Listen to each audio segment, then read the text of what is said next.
Assalamualaikum warahmatullahi wabarakatuh. Segala puji bagi Allah Tuhan semesta alam. Sholawat serta salam selalu tercurahkan kepada junjungan Nabi besar Muhammad Sallallahu Alaihi Wasallam, beserta keluarganya, sahabatnya, dan umatnya dari dulu hingga sekarang.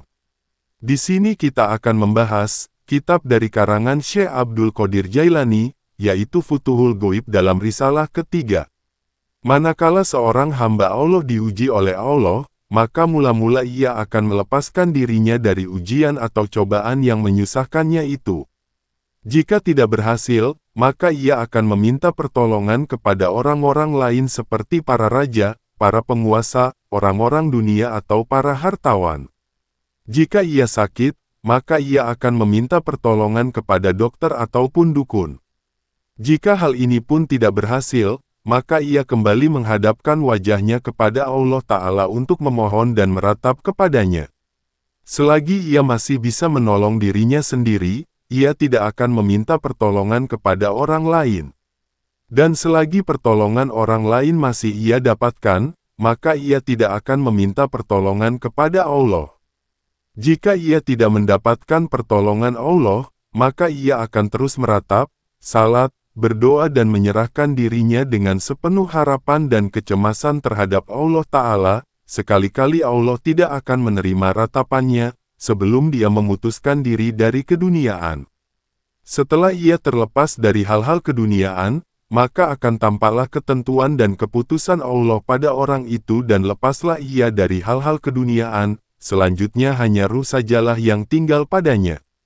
Dalam peringkat ini, yang tampak olehnya hanyalah kerja atau perbuatan Allah dan tertanamlah di dalam hatinya kepercayaan yang sesungguhnya tentang tauhid. Pada hakikatnya, tidak ada pelaku atau penggerak atau yang mendiamkan, kecuali Allah saja. Tidak ada kebaikan dan tidak ada keburukan, tidak ada kerugian dan tidak ada keuntungan, tidak ada faidah dan tidak pula ada anugerah, tidak terbuka dan tidak pula tertutup, tidak mati dan tidak hidup, tidak kaya dan tidak pula papa, melainkan semuanya di tangan Allah.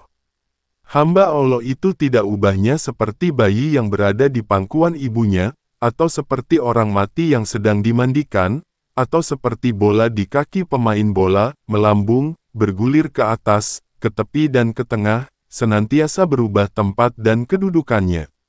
Ia tidak mempunyai daya dan upaya. Maka hilanglah ia keluar dari dirinya dan masuk ke dalam perbuatan Allah semata-mata. Hamba Allah semacam ini, hanya melihat Allah dan perbuatannya. Yang didengar dan diketahuinya hanyalah Allah. Jika ia melihat sesuatu, maka yang dilihatnya itu adalah perbuatan Allah. Jika ia mendengar atau mengetahui sesuatu, maka yang didengar dan diketahuinya itu hanyalah firman Allah. Dan jika ia mengetahui sesuatu, maka ia mengetahuinya itu melalui pengetahuan Allah. Ia akan diberi anugerah Allah. Beruntunglah ia karena dekat dengan Allah.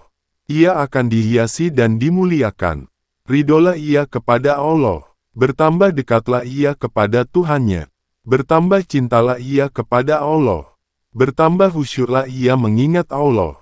Bersemayamlah ia di dalam Allah. Allah akan memimpinnya dan menghiasinya dengan kekayaan cahaya ilmu Allah.